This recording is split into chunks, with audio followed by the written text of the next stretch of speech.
ভালো আছো, সুস্থ আছো।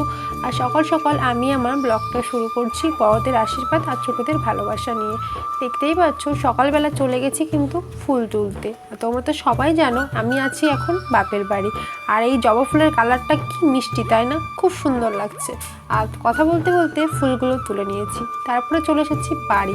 আর আমাদের গাছে দেখতে পাচ্ছ শিউলি ফুল ফুটেছে। এরকম শিউলি ফুল এখন কাদের গাছে ফোটে অবশ্যই কমেন্ট করে জানিও।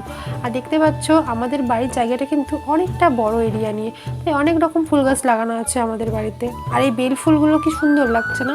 আর বিয়ের আগে আমি এই গাছগুলো লাগিয়েছিলাম। আমার গাছ লাগাতে কিন্তু ভীষণ ভালো লাগে। তারপরে দেখতে পাচ্ছ শাক বাছতে চলে এসেছি, কারণ মা ওইদিকে কাজ করছে, এই জন্য ভাবলাম শাকগুলো আমি বেছে দিই। নোটের শাক এগুলো। আর এই শাক ভাজা খেতে কিন্তু আমার ভীষণ ভালো লাগে।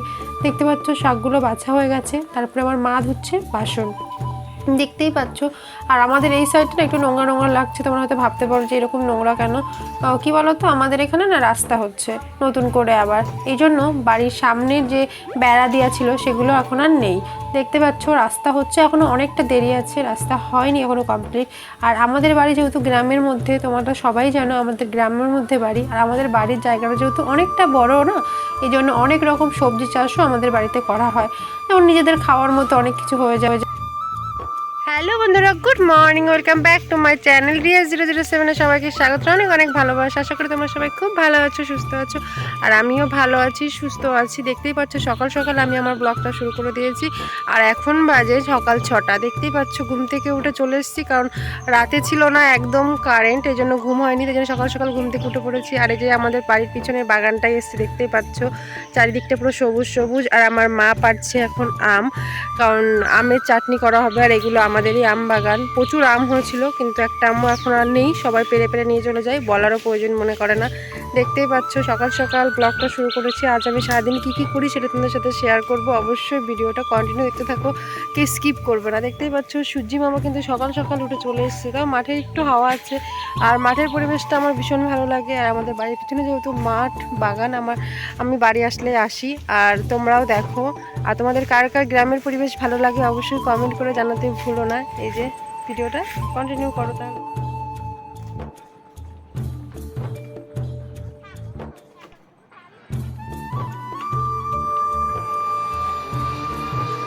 দেখতেই পাচ্ছ বন্ধুরা, আমার মা কিন্তু এবার গাছ থেকে আমগুলো পেরে নিচ্ছে। এই যে কতগুলো আম পেরেছে। আর আমের চাটনি খেতে আর আচার খেতে আমার সত্যি ভীষণ ভীষণ ভালো লাগে। আর এই যে দেখতে পাচ্ছ আমাদের কতটুকু একটা মোচা হয়েছে আর কতটুকু একটা কলার কান্দি হয়েছে, তোমাদেরকে দেখিয়ে দিলাম। তারপরে বাড়ি এসে ফ্রেশ ট্রেশ হয়ে নিয়েছি, তারপরে করছি ব্যায়াম। আর এগুলো আমার ডেলি রুটিন, যেখানেই যাই না কেন আর যেখানেই থাকি না কেন ব্যায়াম আমাকে করতেই হবে। যত রেগুলার ভালোভাবে করব তত তাড়াতাড়ি আমি ঠিকভাবে হাঁটতে পারবো। আর ব্যায়াম ট্যায়াম করে চলে এসেছি, দেখতে পাচ্ছ সকালে ব্রেকফাস্ট করতে। আর এদিকে মুড়ি ঢেলে নিলাম, দেখতেই পেলে মুড়ি খাবো। আর মা এই যে ডিম সিদ্ধ করে এনে দিয়েছে, আর এই ডিম সিদ্ধটাই খেয়ে নিচ্ছিলাম। আর মাও খাবে চা, মারও সমস্ত কাজবাজ হয়ে গেছে। আর আমরা দুজনে একসঙ্গে বসেই চা খাচ্ছিলাম আর গল্প করছিলাম। আর বাবার বাড়ি আসলে মায়ের সাথে এরকম গল্প করতে করতে কখন টাইম কেটে যায় সত্যি কথা বলে বোঝানো যায় না। আর ডিমটা আমার খাওয়া হয়ে গেছে, এই জন্য একটু জলটা খেয়ে নিচ্ছিলাম। আর আমার এই চা খেতে গেলে বা যে কোনো কিছু খেতে গেলে শুধু এক ঢোক করে জল না খেলে আমার মনে হয় খেতেই পারি না। ভাত খেতে গেলেও সেম প্রবলেম হয়। আর দেখতে পাচ্ছ এই বিস্কুটগুলো নিয়ে এসেছিলো মা, আর এগুলো একটু খেয়ে নিচ্ছিলাম। আর মাকে বলছিলাম যে এই বিস্কুটটা আমার ভালো লাগে না অতটা, তাই একটু কেমন নারকেল নারকেল গন্ধ, সেটাই মাকে বলছিলাম। খাওয়া দাওয়া হয়ে গেছে, তারপরে ভাবলাম মাকে একটু সবজি কেটে দিই। মা কিন্তু আমার কিছু করতে দেয় না, আমি জোর করে করছিলাম যে তুমি একা একা করবে, তাই আমি যেটুকু পারি তোমাকে হেল্প করি। যেহেতু আমি এখন অনেকটা পাটাকে হাঁটতে পারি, বসতে পারি, এই জন্য। আর যখন একেবারেই পারতাম না তখন কিছু ইচ্ছা থাকলেও উপায় ছিল না। আর এখন যেহেতু আমি পারি, এই জন্য বললাম ঠিক আছে আমি কেটে দিচ্ছি সবজিটা। এই যে আমি মার এদিকে আলু কেটে দিচ্ছিলাম, সমস্ত সবজি টবজি কেটে দিলাম। আর মা এদিকে রান্না বসিয়ে দিয়েছে। আর আমাদের কিন্তু বেশিরভাগটা উনুনেই রান্না হয়, আর উনুনের রান্না খেতে কিন্তু ভালোও লাগে। তারপরে এই যে আমাদের আজ একটু মাংস নিয়ে এসছে, সেই মাংসটাই আমি একটু ভালো করে ধুয়ে নিচ্ছিলাম। আজকে রবিবার যেহেতু আমাদের মাংস রান্না হবে, চিকেন। এই যে টমেটো, আলু, পেঁয়াজ, লঙ্কা, এই যে মাংসটাকে ভালো করে ধোয়া হয়ে গেছে, দেখতে পাচ্ছ ধুয়ে নিয়েছি। আর এদিকে গ্যাসটাও ধরিয়ে দিয়েছি। এবার তেল গরম হয়ে গেছে, এবার আলুগুলো দিয়ে আলুগুলো ভেজে নেবো।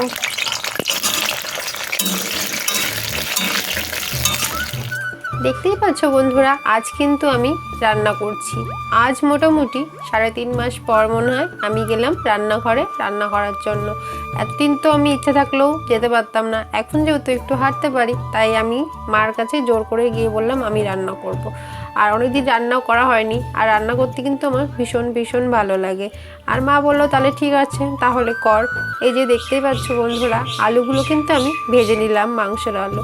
আমি কিন্তু গ্যাসেই রান্না করছিলাম। মা বললো তোকে কিন্তু উনুনে রান্না করতে হবে না, কারণ তুই ওখানে বসতে পারবি না, খড়ি দিয়ে জ্বালও দিতে পারবি না। তাই আমি বললাম ঠিক আছে তাহলে আমি গ্যাসেই রান্না করি। আর মা ওইদিকে উনুনে অনেক কিছু রান্না করছে, আর আমি এইদিকে দেখতেই পাচ্ছ সমস্ত কিছু ফোড়ন দিয়ে দিলাম। আর এতদিন পর রান্না করছি, জানি না খেতে কেমন টেস্ট হবে বা কী, কারণ অনেক দিন রান্না বান্না করিনি তো, মনে হচ্ছে যেন কেমন হবে। বললাম ঠিক আছে চেষ্টা তো করা, দেখাই যাক। আর রান্না তো ভোলার জিনিস না, মানে অনেকদিন করা হয়নি সেই আর কি। এই জন্য পেঁয়াজগুলো দেখতে পাচ্ছ দিয়ে দিলাম। আর আমার মা কিন্তু সমস্ত কিছু গুছিয়ে দিয়ে গেছিলো, আমাকে কিন্তু এখান থেকে একদমই উঠতে হচ্ছিল না। আর সমস্ত কিছু বসে বসে শুধু নাড়াই বলতে গেলে চলে, কারণ মা মশলা থেকে শুরু করে পেঁয়াজ কাটা, আলু কাটা সমস্ত কিছু মা করে দিয়েছিল। আর দেখতে পাচ্ছ এবার কিন্তু মশলাটা দিয়ে দিলাম। মশলাটা দিয়ে ভালো করে কষাবো। আর যে কোনো জিনিস রান্না করলেই একটু ভালো করে না কষালে না খেতে একদম ভালো লাগে না। এবার মশলাটার মধ্যে একটু লবণ দিয়ে দেবো, যাতে মানে না ছিটকায়। লবণটা দিলে না একটু মশলাটা কম ছিটকায়, নাহলে সমস্ত কিছু গায়ে এসে এসে পড়বে। আর এই যে হলুদও দিয়ে দিচ্ছি। আর আমাদের গ্যাসটা কিন্তু আমাদের রান্নাঘরের ভিতরেই আমাদের গ্যাসটা, নিচে বসেই রান্নাবান্না করতে হয়। দেখতে পাচ্ছ আমার মা এসে সমস্ত কিছু এক এক করে দিয়ে যাচ্ছে, কারণ যাতে আমাকে উঠতে না হয়। বাবার বাড়ি আসলে কিন্তু মা সত্যি বলতে কোনো কাজ করতে দেয় না, সবার মাই এরকমই হয়। আর মা একা কষ্ট করবে তাও ভালো, কিন্তু বলে না তুই তো সারাদিন শ্বশুরবাড়িতে কাজ করিসই, তোকে কিছু করা লাগবে না। আমিও শ্বশুরবাড়িতে মোটামুটি করেছি, আর পা ভাঙা অবস্থায় সেরকম কিছুই করিনি।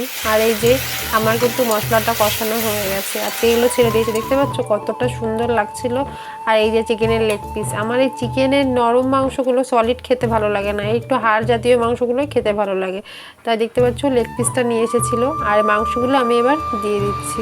আর যতই বলো না কেন শ্বশুরবাড়ি হয়, বাপের বাড়ি হয়। শ্বশুরবাড়িতে এই কাজ না করলে সবার কাছে একটা টাইমে সে কথা শুনতেই হয়, কিন্তু বাবার বাড়িতে তুমি যতই বসে থাকো না কেন, হুকুম করো না কেন, কেউ কিছু বলবে না, আরও বরং সমস্ত কিছু করে দেবে। আর তোমাদের সাথে গল্প করতে করতে আমার কিন্তু মাংসটা অনেকটা কষানো হয়ে গেছে। দেখতে পাচ্ছ মাংসটাও কিন্তু অনেকটা তেল ছেড়ে দিয়েছে, আর তেল ছেড়ে দিলেই মাংসটা কষানো হয়ে যায়, এটা তো বোঝাই যায়। আর এবার ভাজা আলুগুলো দিয়ে দিলাম, আলুগুলো দিয়ে একটু নাড়াচাড়া করে নেবো। আর কতটা সুন্দর লাগছে দেখতে না। আর মাংস খেতে আমার অতটাও ভালো লাগে না, আর গরমে তো একদমই না, তাও নিয়ে এসছে তাই ভাবলাম আমি রান্নাবান্না করি। আর এই যে জলও দিয়ে দিয়েছি, আর এবার তরকারিটা ফুটছে। আর এবার তরকারিটা আমি ঢেকে দেবো, দেখতেই পাচ্ছ। আর তরকারিটা হচ্ছে, তোমরা দেখো ভিডিও। দেখতেই পাচ্ছ বন্ধুরা, আমি কিন্তু রান্নাবান্না করে একবারে স্নান টান করে চলে এসেছি ঘরে।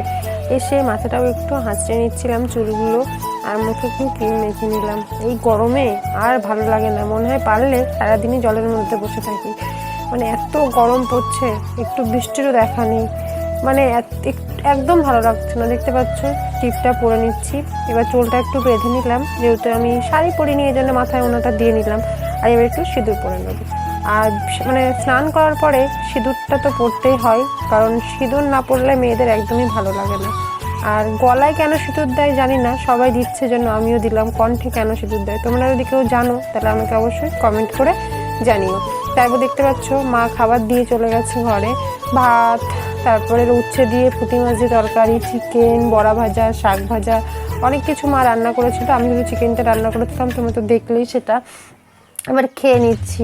আমি কিন্তু দুপুরে একবারই ভাত খাই, এই জন্য তোমরা তো সবাই সেটা জানো। খেয়ে নিচ্ছিলাম ভাত, আর নিচে বসে খাচ্ছিলাম। আগে তো আমি নিচে বসতে পারতাম না, এখন দেখতে পাচ্ছ অনেকটা নিচে বসতে পারি। আর চিকেনটা খাচ্ছিলাম দেখে তোমাদের দেখাচ্ছিলাম এটাই। আর আমার কিন্তু এই লেগ পিস খেতে ভীষণ ভালো লাগে, হাড় জাতীয় মাংস খেতে আমার ভালো লাগে, যেটা খাসি হোক বা ব্রয়লার মাংস যে কোনো।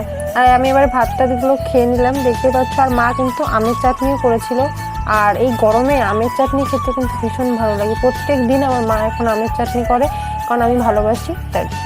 আর এই যে তারপর খাওয়া দাওয়া করার পরে বিকেলে একটু ঘুমিয়েছিলাম। ঘুমানোর পরে আর সেরকমভাবে ভিডিও করা হয়নি। দেখতেই পাচ্ছ এটা হলো বিকেলবেলায়। বিকেলে আমাদের এখানে না দুবার টাইমে জল আসে, আর রোদে গাছগুলোর অবস্থা পুরো খারাপ হয়ে গেছে। তাই ভাবছিলাম যে গাছগুলোতে একটু জল দিয়ে দিই। প্রত্যেকদিন মা দেয়, নিচে জল দেয়, কিন্তু গাছের মানে পাতাগুলোতে দেওয়া হয় না।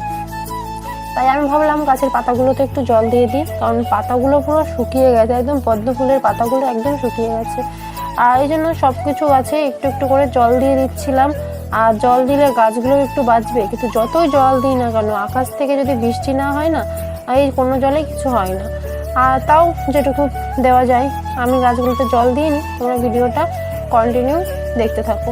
দেখতেই পাচ্ছ বন্ধুরা, বিকেলে ভিডিও করার পর আর সেরকমভাবে ভিডিও করা হয়নি।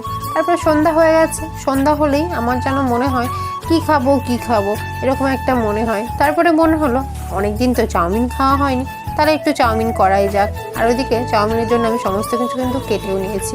এদিকে চাউমিনটাও আমার সিদ্ধ হয়ে গেছে, এদিকে আমি ডিমটাকেও একটু ভুজিয়া বানিয়ে নিচ্ছিলাম। আর আমি সিম্পলভাবেই বানাবো, সেরকম কিছু ছিলও না, আর প্রিপারেশনও ছিল না যে আমি চাউমিন বানাবো, এই জন্য সেরকম কিছু আনাও নেই। আর এইভাবে সিম্পলভাবে খেতেও আমার ভালোই লাগে। আর যেহেতু অনেকদিন পরে খাচ্ছি, এই জন্য আরও টেস্টি লাগবে। আর বেশি ফাস্টফুড খাওয়া কিন্তু একদমই ঠিক না, মানে শরীরের পক্ষে যে কোনো কারোরই। কিন্তু তবুও তো আমাদের এই ফাস্টফুড খেতেই ভালো লাগে, কি করা যাবে, মানে মন চায় আর কি করব, মানে মনে চাইলে তো কিছু খেতেই হবে। তাই ভাবলাম আজ একটু সিম্পলভাবে করেই খাই। আর এই যে দেখতেই পাচ্ছ, তোমাদের সাথে গল্প করতে করতে কিন্তু আমার অনেকটাই সমস্ত কিছু করা হয়ে গেছে। এবার এর মধ্যে আমি চাউমিনটা দিয়ে একটু হালকা করে নেড়ে নিচ্ছি, সমস্ত কিছু যাতে মিশে যায় চাউমিনের সঙ্গে। আর একটু সসও দিয়ে দিলাম, কিন্তু সেরকমভাবে কিছুই ছিল না, শুধু সিম্পলভাবেই চাউমিনটাকে বানানো। আর আমার চাউমিন কিন্তু একদম বানানো কমপ্লিট হয়ে গেছে। আর চাউমিনটা খেতে কিন্তু সত্যি ভীষণ ভালো হয়েছিল। আর তোমাদের ভিডিওটা কেমন লাগলো, আজকের ভিডিওটা অবশ্যই কমেন্ট করে জানিও। ভিডিওটা ভালো লাগলে পাশে থেকো আর চ্যানেলটিকে সাবস্ক্রাইব করো। টাটা, দেখা হচ্ছে নেক্সট।